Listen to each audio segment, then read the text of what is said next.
साथियों नमस्कार।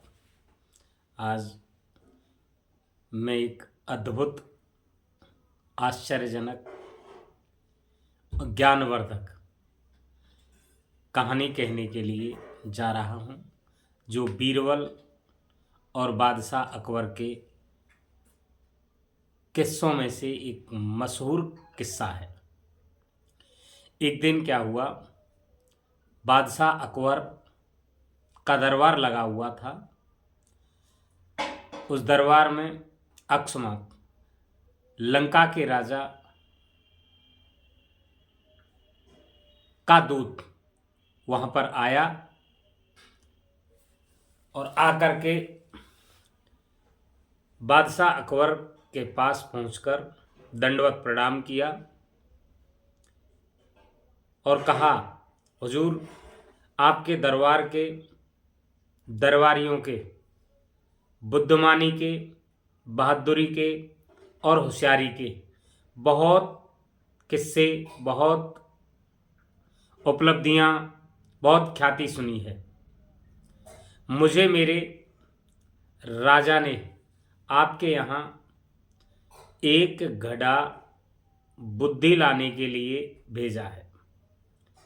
मुझे आशा ही नहीं अपितु पूर्ण विश्वास है कि आप मेरे महाराज लंका के जो राजा हैं उनकी बात पर अवश्य गौर करेंगे और मुझे पूर्ण विश्वास है कि आप एक घड़ा बुद्धि ला करके मुझे देंगे।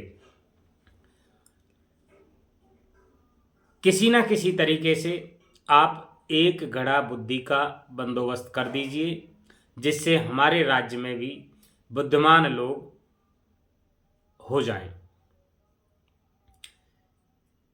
बादशाह अकबर ने जब इसकी बात को सुना तो उसको भी बहुत बड़ा आश्चर्य हुआ कि ये किस तरीके का प्रश्न है।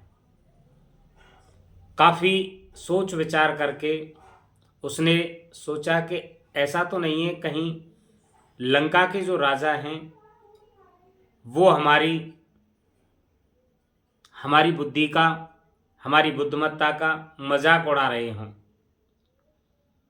उसने सोचा कि इस प्रश्न का हल तो शायद बीरबल के पास भी ना हो, लेकिन फिर भी उसने बीरबल को बुलाया,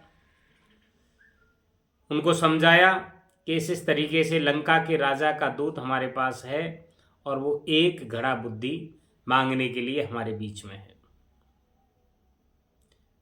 बीरबल ने कहा, आलम पनाह, आप चिंता ना करें, एक घड़ा बुद्धि का इंतजाम हो जाएगा। मुझे इसके लिए कुछ वक्त चाहिए। बादशाह अकबर ने बीरबल के लिए मुंह मांगा समय दे दिया। उधर दूत से कह दिया कि इतने समय बाद हम बुद्धि का इंतजाम कर देंगे। मित्रों, बीरबल ने अपने नौकरों को बुलाया और सकरे मुंह वाले घड़ों का इंतजाम करने के लिए कहा। बीरबल के आदेश अनुसार नौकरों ने सकरे मुंह वाले घड़ों का इंतजाम कर लिया। उन सकरे मुंह वाले घड़ों को लेकर के बीरबल एक बगीचे में गए जहां कद्दू के पेड़ लगे हुए थे। कद्दू, उनमें कुछ में फूल भी आ रहे थे, कुछ में फल भी आ रहे थे।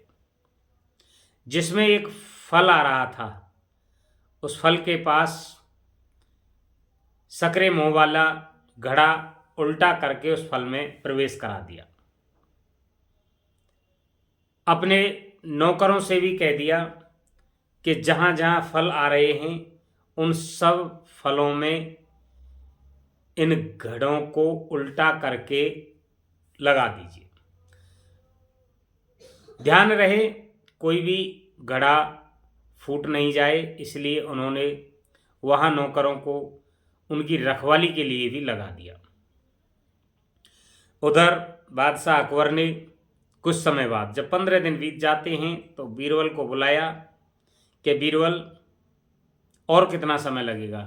बोले हुजूर अभी 1 हफ्ता और लगेगा। इतने में 1 हफ्ता हो जाता है और वो कद्दू के फल उसमें बड़े होने लग जाते हैं। इतने बड़े हो जाते हैं कि उसमें वो सीधे नहीं निकल पाएंगे। मित्रों, जैसे ही 15 दिन और पूरा हो जाते हैं तो स्वयं बीरबल बादशाह अकबर के दरबार में जाते हैं और कहते हैं ताली बजा करके, हुजूर बुद्धि वाला जो फल है, जिसमें मैंने बुद्धि को जिस घड़े में भर दिया है, वो तैयार है। बादशाह ने कहा कि इसको फिर पेश किया जाए। बीरबल ने अपने नौकर से एक बड़ी सी थाली में उस घड़े को रखवा करके जब दरबार में पेश किया गया, वहीं पर वो जो लंका के राजा थे उनका दूत उपस्थित था। उससे कहा गया कि ये बुद्धि का भरा हुआ घड़ा है, इसको आप ले जाइए और मैंने जिस बर्तन में बुद्धि को भरा है वो बर्तन बहुत ही महंगा है, कीमती है। जैसे ही आप बुद्धि निकाल लें तो इस घड़े को, कीमती घड़े को हमें वापस जरूर कर दें। दूत बहुत प्रसन्न हुआ। उस प्रसन्नता को देखकर जैसे ही उसने घड़े को देखा तो घड़े को देख करके उसमें एक कद्दू का फल था, काफी बड़ा था, गड़ा सकरा था। उसको देख करके वो दूत को बहुत ही आश्चर्य हुआ। उसने सोचा कि हम कहाँ इस बीरबल के चक्कर में फंस गए, हमें यहाँ पर नहीं आना चाहिए था। इस बात को देख करके जैसे ही वो घड़े को ले जाने लगा तो बादशाह अकबर के मन और मस्तिष्क में भी विचार आया, तो मैं भी तो देखूं कि इसमें, इस घड़े में कितनी बुद्धि भरी हुई है। तो उत्सुकता पूर्वक बादशाह अकबर ने भी उस घड़े को देखा। उसमें एक कद्दू था। यहां तक कह दिया बीरबल ने उस दूत से कि इसमें जो ये बुद्धि का फल है वो साबुत निकलना चाहिए। ये होती है बुद्धिमान की बुद्धिमत्ता। बादशाह अकबर ने बीरबल को बहुत धन्यवाद दिया। दूत ने भी बीरबल को बहुत बहुत धन्यवाद दिया उनकी बुद्धिमत्ता पर। ऐसे थे हमारे बीरबल, जो अकबर के 9 सलाहकारों में से एक थे। जिन साथियों ने मेरी कहानी को अंत तक देखा उनके लिए बहुत बहुत धन्यवाद। साथियों, कहानी सुनने के बाद कमेंट ज़रूर करें।